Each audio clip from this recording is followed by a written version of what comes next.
चावी वाटप पण ह्यांनीच केलं ना. म्हणजे ह्यांचं एवढं सुदैव चांगलं आहे की श्रम करायचे आम्ही आणि मेवा खायचा आहे ह्यांनी. पण इतकं खोटं बोलू नका हो, लोकांना पण माहिती आहे. लोकांनी पण चाव्या घेताना एका तरी रहिवाशीने नाव घेतलं आहे का बाबा? सन्माननीय एकनाथ शिंदे साहेबांचं घेतलं आहे की आपले CM आहे देवेंद्र फडणवीस साहेब यांचं नाव घेतलं आहे का अजित पवार साहेबांचं नाव घेतलं आहे? कोणाची नावं नाही घेतली आहेत. त्यांनी नावं कोणाची घेतली आहेत? आदित्य साहेबांचं आणि आमचे पक्षप्रमुख उद्धव साहेबांचं नाव घेतलेलं आहे. त्यामुळे आणि त्या गोष्टीचा मला राग ह्याच गोष्टीचा येतो की अशी लोक इंटरव्ह्यू देतात त्यांचा काय संबंधच नाही हो बीडीचाईशी. दुर्दैवाने काय आमचं सरकार नव्हतं. आता हे जे सरकार आहे ना हे मनमानीचं सरकार आहे. यांनी जो कॉन्ट्रॅक्टर नेमला होता तो कॉन्ट्रॅक्टर त्या स्वीपरला पेमेंट देत नव्हते म्हणून स्वीपर लोक यायचेच बंद झाले होते. मग ज्यावेळी आम्ही रहिवाशांनी आवाज उचलला, आम्ही पण आवाज उचलला, त्यावेळी त्यांनी नवीन कॉन्ट्रॅक्टर त्यांनी नेमला, त्यांनी बोलवलेलं. म्हणजे आम्हाला काय किंमतच नाही. तुम्ही तिथे IAS ऑफिसर बसलेलात, तुम्ही कुठल्या पक्षाचे प्रतिनिधी नाही आहात तिथे. श्रेयवादाचा प्रश्नच नाही. तर लोकांनी चाव्या घेतल्यानंतर लोकांनी त्यांचीच नावं घेतली आहेत.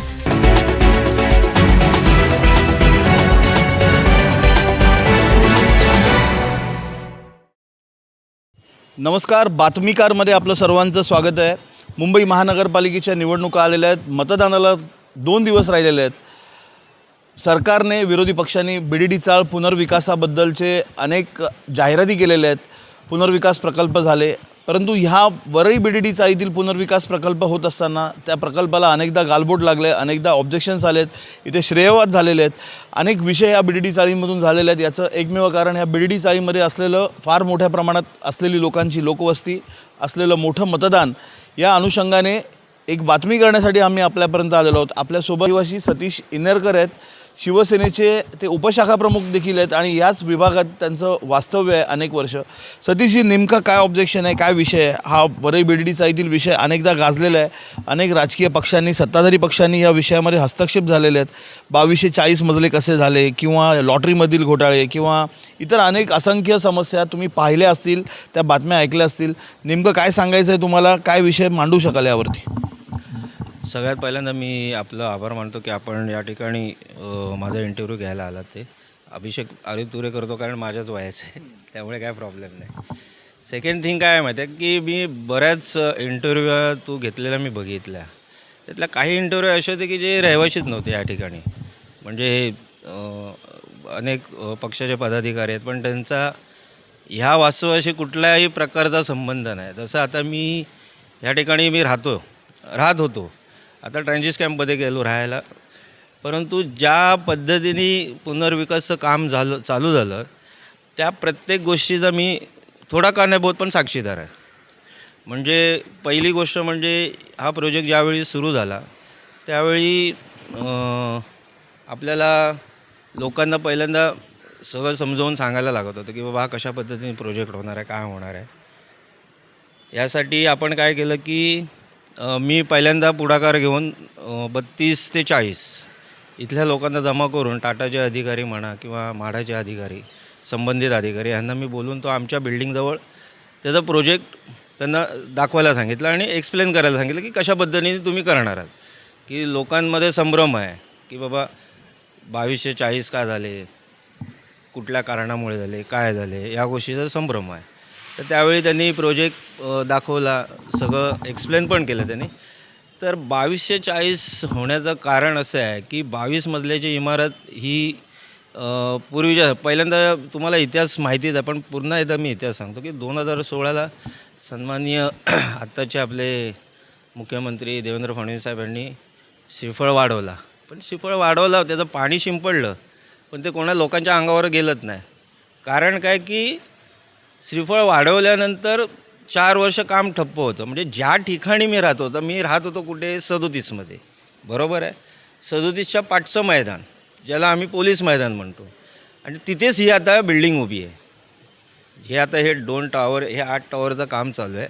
तर त्या ठिकाणीच पहिल्यांदा पायाभरणी झालेली आणि त्याचा मी साक्षीदार आहे. परंतु ज्यावेळी ह्यांनी नारळ वाढवलं आणि ते जे काम ठप्प झालं ते ठप्पच झालं. म्हणजे का ठप्प झालं, कशासाठी झालं, हे काय आम्हाला त्याचं कारण माहीत नाही. सुदैवाने आमचे पक्षप्रमुख उद्धवसाहेब ठाकरे हे मुख्यमंत्री झाले 2019ला, बरोबर आहे. 2019ला मुख्यमंत्री झाले. पण तत्पूर्वी आमचे त्यावेळी जे आमदार होते सन्माननीय सुनीलजी शिंदे यांनी विधानसभेमध्ये ती मागणी केली होती की BD जायचा अनेक वर्षाचा हा प्रोजेक्ट आहे, तो पूर्ण झाला पाहिजे. लोकांचं स्वप्न आहे. आज 3-3, 4-4 पिढ्या ह्या ठिकाणी राहत आहेत. त्यांनी ते स्वप्न बघितलेलं आहे. मला वाटतं 85-95ला वगैरे आमची युतीची सत्ता असताना सन्माननीय नारायण राणे साहेब त्यावेळी मुख्यमंत्री असताना पण तो विषय घेतला होता. शिवसेना प्रमुखांनी त्यावेळी सांगितलं होतं की बाबा BD जायचा प्रोजेक्ट तुम्ही घ्या मनावरती. पण त्यावेळी काय 250, मग काय 300, 350 असं काहीतरी ते चालू होतं. आणि मग रहिवाशांनी पण त्यावेळी विरोध केला होता आणि तो विषय तिथेच थांबला होता. पण सुनील शिंदेंनी ज्यावेळी हा विधानसभेत विषय घेतल्यानंतर आणि मग हे सगळं नारळ वाढवणं वगैरे वगैरे सगळं झालं. ते काम ठप्प झालं. त्यानंतर 2019ला उद्धवसाहेब मुख्यमंत्री झाले आणि 1 ऑगस्ट 2021ला बरोबर म्हणजे उद्धवसाहेब 19ला मुख्यमंत्री झाले आणि मला वाटतं जवळपास 6 महिन्यांनी कोविड फेब्रुवारी-मार्चमध्ये बरोबर आहे, मार्चमध्ये पूर्ण म्हणजे कर्फ्यू लागल्यासारखं सर्व बंद होतं 23 मार्चला. आणि मग त्या ह्याच्यामध्ये तर काहीच करू शकत नव्हतं. तरीही सन्माननीय त्यावेळेचे आपले मुख्यमंत्री आणि आमचे पक्षप्रमुख उद्धवसाहेबांनी 1 ऑगस्ट 2021ला उद्घाटन केलं, श्रीफळ वाढवलं आणि तिथून जे काम चालू झालं ते आज काय आपण आता इथे उभे राहिले तर आपण बघता या बिल्डिंगी उभ्या आहेत. म्हणजे कुठेही काम थांबलं नाही. म्हणजे कोविडची परिस्थिती असताना पण काम थांबलं नाही. काम संत गतीने चालू होतं, पण चालू होतं. महत्त्वाचं म्हणजे काय, चालू होतं.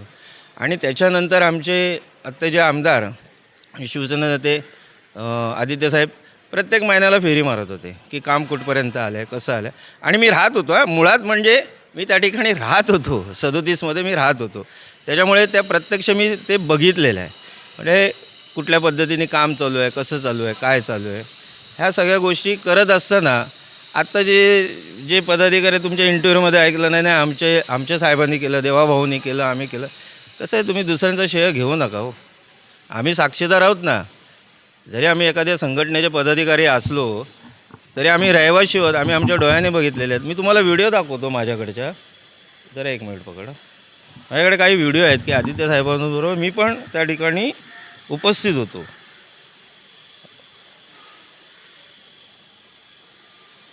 एक सेकंद. हे बघा, हे जे फोटो आहेत, हे फोटो बघा. इथे मी स्वतः उभा आहे आणि ह्या बिल्डिंग ऑलरेडी आहेत. हे बघा, ही बिल्डिंग आहे ही माझी. म्हणजे त्यावेळी 38 आणि 39 बिल्डिंग होती आणि 37. हे मी स्वतः साक्षीदार आहे. हां, हे मी स्वतः साक्षीदार आहे. आता ही म्हाडामध्ये ज्यावेळी मीटिंग घेतली होती त्या मीटिंगला पण मी स्वतः हजर होतो. म्हणजे कशा पद्धतीने प्रोजेक्ट होणार, काय होणार, ह्या सगळ्या गोष्टीचा मी त्या ठिकाणी साक्षीदार आहे. त्याच्यामुळे कोणी श्रेय नका घेऊ. इलेक्शन आले म्हणून तुम्ही श्रेय घेणार. मग एवढे महिने एवढी वर्ष कुठे होतात. पहिली दुसरी गोष्ट म्हणजे हे झालं, श्रीफळ वगैरे वाढवलं. आता ह्यांचं म्हणणं आहे की आम्ही केलं. दुर्दैवाने आमचं सरकार गेलं. बरोबर आहे, सरकार गेलं तर 40 मजल्याची बिल्डिंग तुम्ही 2.5 वर्षात बांधणार का? हा प्रामुख्याने विषय आहे. हा तुम्ही त्यांना विचारा. जर परत कोण इंटरव्ह्यू द्यायला आले ना तर त्यांना हा विषय विचारा की 2.5 वर्षामध्ये बिल्डिंग कोण बांधतो का? आता ह्या प्रोजेक्टला किती वर्ष झाली? 2021ला सुरुवात झाली, आज 2025. म्हणजे 4 वर्षामध्ये उभ्या राहिल्या ना बिल्डिंग. आज रहिवाशी राहायला आलेत. चावी वाटप पण ह्यांनीच केलं ना. म्हणजे ह्यांचं एवढं सुदैव चांगलं आहे की श्रम करायचे आम्ही आणि मेवा खायचा आहे ह्यांनी. अशी ही परिस्थिती झाली आहे. आणि मग हे इलेक्शनच्या काळामध्ये हे लोक असं खोटं बोलायचं की एवढं रेटून बोलायचं की समोरच्याला खरं वाटलं पाहिजे. पण इतकं खोटं बोलू नका हो. लोकांना पण माहिती आहे. लोकांनी पण चाव्या घेताना एका तरी रहिवाशीने नाव घेतलं आहे का बाबा? सन्माननीय एकनाथ शिंदे साहेबांचं घेतलं आहे की आपले CM आहे देवेंद्र फडणवीस साहेब यांचं नाव घेतलं आहे का अजित पवार साहेबांचं नाव घेतलं आहे? कोणाची नावं नाही घेतली आहेत. त्यांनी नावं कोणाची घेतली आहेत? आदित्य साहेबांचं आणि आमचे पक्षप्रमुख उद्धव साहेबांचं नाव घेतलेलं आहे. त्यामुळे तुम्ही लोकांच्या मनात कितीही बिंबवण्याचा प्रयत्न केलात की हे आम्ही केलं आहे तर हे कदापि शक्य होणार नाही. कारण लोकांना सत्य काय ते माहिती आहे. दुसरी गोष्ट म्हणजे आता तुम्ही मला एक प्रश्न विचारला की 2240 का झाले म्हणून. बरोबर आहे. तर तो पहिला प्रोजेक्ट असा होता की 22 माळ्याच्या बिल्डिंगी आपण बांधायच्या आणि एका बिल्डिंगमध्ये जवळजवळ 150 रूम. बरोबर आहे. आता 150 रूम आणि 22 मजल्याची बिल्डिंग, 121 बिल्डिंगमध्ये जवळजवळ रहिवाशी 9,000-9,500 रहिवाशी. शक्य होणार का हो? 87 बिल्डिंगी होत होत्या. 22 मजल्याच्या 87 बिल्डिंगी, म्हणजे तुम्ही सेकंड BDD चाळ करायला जात होतात त्या ठिकाणी.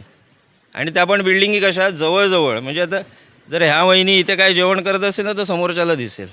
म्हणजे जस्ट लाईक गोपाळनगर आहे ना, सेम त्या टाईपमध्ये. आणि बेसमेंट होतं त्याला. प्रामुख्याने काय होतं की बेसमेंट होतं. बेसमेंट कार पार्किंग होती आणि त्याच्यानंतर वरती ते बिल्डिंगी बनवणार आहेत. साधं उदाहरण आहे, डिलायर रोडला सेम प्रोजेक्ट आहे, बरोबर आहे. डिलायर रोडला बेसमेंटचं पार्किंग आहे आणि वरती त्याच्या बिल्डिंग आहे. मग आता तुम्ही विचार करा, ज्यावेळी बेसमेंटचं काम चालू झालं त्या ठिकाणी 1.5 ते 2 वर्ष लागली बेसमेंटच्या पार्किंगला. आणि त्याच्यानंतर बिल्डिंगचं काम चालू झालं. साहेब विचार करा तुम्ही, म्हणजे किती वर्ष झाली ते रहिवाशी बाहेर आहेत. आज 4-5 वर्ष झाले ते रहिवाशी बाहेर आहेत. मग मला सांगा तुम्ही की 22 माळ्याच्या बिल्डिंगी 87 बिल्डिंगी होणार. 22 मजल्याचे टॉवर 87 बिल्डिंगी आणि त्यात पण बेसमेंट. म्हणजे आणि त्यामध्ये काय होतं की ट्रॅन्झिस कॅम्प, म्हणजे आता हे ज्या ठिकाणी बनलं आहे हे मैदान आहे, पोलीस मैदान, बरोबर आहे. ह्या ठिकाणी ते ट्रॅन्झिस कॅम्प बांधणार होते. ट्रॅन्झिस कॅम्प बांधून बिडी जायच्या लोकांना शिफ्ट करणार होते. मग ते डिमोलेशन करणार होते, बरोबर आहे. डिमोलेशन केल्यानंतर मग त्या बिल्डिंगचं काम चालू करणार होते. म्हणजे ह्याला किती वर्ष लागली असती लोकांना इथून तिथून जायला? 5 वर्ष, 5 ते 6 वर्ष. मग मला एक गोष्ट सांगा, 40 आणि दुसरी गोष्ट 22 मजल्याचं टॉवर, बरोबर आहे, 150 रूम आहेत. मेंटेनन्स पण तेवढाच तुम्हाला लागणार. लिफ्टर येणार, लिफ्टचा मेंटेनन्स पण तेवढाच, स्वीपरचा मेंटेनन्स पण तेवढाच, तुमच्या पाण्याची टाकी बांधणार त्याचं बिल पण तेवढंच. म्हणजे आज जे 40 माळ्याचे टॉवर बनवलेले आहेत सेम आहे ना. मला सांगा, 122 मजल्यामध्ये 150 रूम आणि 87 बिल्डिंग. मी परत एकदा सांगतो, 87 बिल्डिंग, बेसमेंटला पार्किंग, बरोबर आहे. आता हे जे झालं आहे ते 40 मजले टॉवर, एका टॉवरमध्ये 279 रूम प्लस पार्किंग. मग मला तुम्ही सांगा, तुम्ही स्वतः विचार करा की कुठला प्रोजेक्ट व्यवस्थित आहे. आता तुम्ही या ठिकाणी उभे आहेत, हवेशीर जागा आहे की नाही. गॅलरी बघा तुम्ही, BD जायची जेवढी गॅलरी होती ना साहेब तेवढीच गॅलरी आहे. म्हणजे आज त्या ठिकाणी एखाद्या रहिवाशांनी विचार केला तर तो कुठलाही फंक्शन करू शकतो, बरोबर की नाही, करू शकतो की नाही.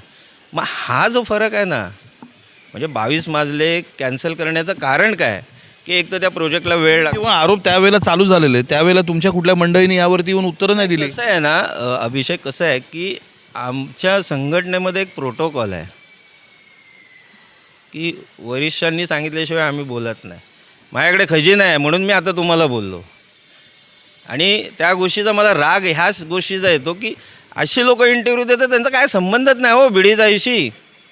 अहो ते रहिवाशी पण नाही आहेत. आणि जे रहिवाशी ज्यांनी तुम्हाला इंटरव्ह्यू दिले आहेत ना त्यांना हा प्रश्न करा की 4 वर्ष काम का बंद होतं. मला तर वाटत नाही आजपर्यंत कोणीच हा प्रश्न केला नाही. 2019 नंतर 2020 काम का बंद होतं, काय कारण होतं. अहो ते हे जे टाटा, शापूरजी बालमजी, L&T ह्यांना जे निवडलं होते हे लोक जात होते निघून. 4 वर्ष काम नाही, मग कशाला ते लोक थांबणार. सर शेवटी सन्माननीय सुनीलजी शिंदे, सचिन भाऊ अहिर, आमचे स्थानिक आमदार आशिष जंबूरकर आणि सन्माननीय आमदार आपले शिवसेना नेते आदित्य साहेब यांनी शेवटी त्यांना थांबवलं, पाठपुरावा केला आणि मग हे 3 ठिकाणची कामं सुरू झाली. हे लोकांना कळावं म्हणून मी आज, आणि मी वरिष्ठांनी मला सांगितलं तुला जी माहिती आहे ती तू सांग, आणि म्हणून मी आज तुमच्यासमोर ह्या गोष्टीचा मी खास खुलासा करायला आलो. एक पार्किंगचा एक विषय झाला, त्यासाठी आंदोलनं वगैरे असे सर्व विषय झालेले. तर ही पार्किंग त्याबद्दल काय सांगाल तुम्ही? प्रत्येक घरामागे एक. कसं आहे की आता त्यावेळी आम्हाला काय सांगितलं होतं की 2 रूममध्ये 1 पार्किंग, बरोबर आहे. आमचाही विरोध होता की 2 रूममध्ये 1 पार्किंग कसं शक्य होणार आहे. माझ्याकडे पण गाडी 4 व्हीलर आहे, माझ्याकडे 2 व्हीलर आहे, माझ्या बाजूवाल्याकडे 2 व्हीलर आहे, 4 व्हीलर आहे. तर आम्ही आमच्या सन्माननीय नेत्यांना पण सांगितलं, आदित्य साहेबांना, की साहेब हे शक्य होणार नाही, पर रूम पर पार्किंग दिलं तर बरं आहे ते. आणि हा BD जायचा पूर्ण विरोध होता. म्हणजे काय की नेते मंडळींचाच विरोध असा नव्हता, आमचा पण स्वतःचा विरोध होता आणि त्यासाठी आम्हीही प्रयत्न करत होतो. पण दुर्दैवाने काय आमचं सरकार नव्हतं. आता हे जे सरकार आहे ना, हे मनमानीचं सरकार आहे, मनमानीचं सरकार आहे. आता लॉटरीचा मगाशी म्हणतलात घोटाळा, लॉटरीचा जो घोटाळा आहे ना, हे लोक यांच्या मर्जीप्रमाणे काढतायत हो, मर्जीप्रमाणे काढतायत. नियमावली ठरलेली नाही आहे. काय नियमाला कुठे नियम पायदळी तुडवले जातात हो. खालचे वर आणायचे, वरचे खाली टाकायचे. आता साधं उदाहरण घ्या ना, आता ते 45-46ची लॉटरी काढली का आजूबाजूच्या बिल्डिंगी नव्हत्या का, त्यांचीच काढली त्या 2 बिल्डिंगची. म्हणजे हे निव्वळ आपल्या मर्जीने सगळं करतात, कोणालाही विश्वासात घेत नाही. ह्यांच्याकडे कोण गेलं ना, बाबा आमचा असा असा प्रॉब्लेम आहे, हां करतो ना तुझं, आणि मग त्यांच्या म्हणजे पण दुसऱ्या लोकांना पण त्रास होतो ना त्याचा, 10 नंबरवाल्याला डायरेक्ट शिफ्टिंग दिली. दुसऱ्या लोकांना पण त्रास होतो ना त्याचा. आम्ही कसं करत होतो की आम्ही सगळ्यांना विश्वासात घेऊन करत होतो की बाबा तुमचा काय प्रॉब्लेम आहे काय नाही, त्या पद्धतीने आपण करू. आधी ते सगळ्यांना विश्वासात घेऊन करत होते. सुनील शिंदे साहेब सगळ्यांना विश्वासात घेऊन करत होते, सचिन भाऊ विश्वासात घेऊन करत होते. पण आता ते विचारत नाही हो. तुमचं म्हाडाचे अधिकारी आहे जे बोरीकर साहेब, तुमच्या तोंडावरती हो बोलतात, पण नाही. आता साधी गोष्ट घ्या ना, आता ह्या मला वाटतं 3 महिने झाले बरोबर आहे, ह्या 2 टॉवरला डीला आणि ईला बिचारे रहिवाशांनी आल्यापासून पत्रव्यवहार केलेला आहे. कशाबद्दल की लिफ्टमध्ये व्हेंटिलेशन नाही, फॅन नाही, कॅमेरे नाहीत, फ्लोअरवरती कॅमेरे नाही आहेत. मध्यंतरी स्वीपरचा प्रॉब्लेम झालेला. यांनी जो कॉन्ट्रॅक्टर नेमला होता, तो कॉन्ट्रॅक्टर त्या स्वीपरला पेमेंट देत नव्हते म्हणून स्वीपर लोक यायचेच बंद झाले होते. मग ज्यावेळी आम्ही रहिवाशांनी आवाज उचलला, आम्ही पण आवाज उचलला, त्यावेळी त्यांनी नवीन कॉन्ट्रॅक्टर दिल्लीचा होता कोण? नवीन कॉन्ट्रॅक्टर त्यांनी नेमला. अजूनही बघा, तुम्हाला पाहिजे तर मी दाखवेन, दोन्ही विंगमध्ये कॅमेरे नाही आहेत, लिफ्टमध्ये फ्लोअरवर कॅमेरे नाही आहेत.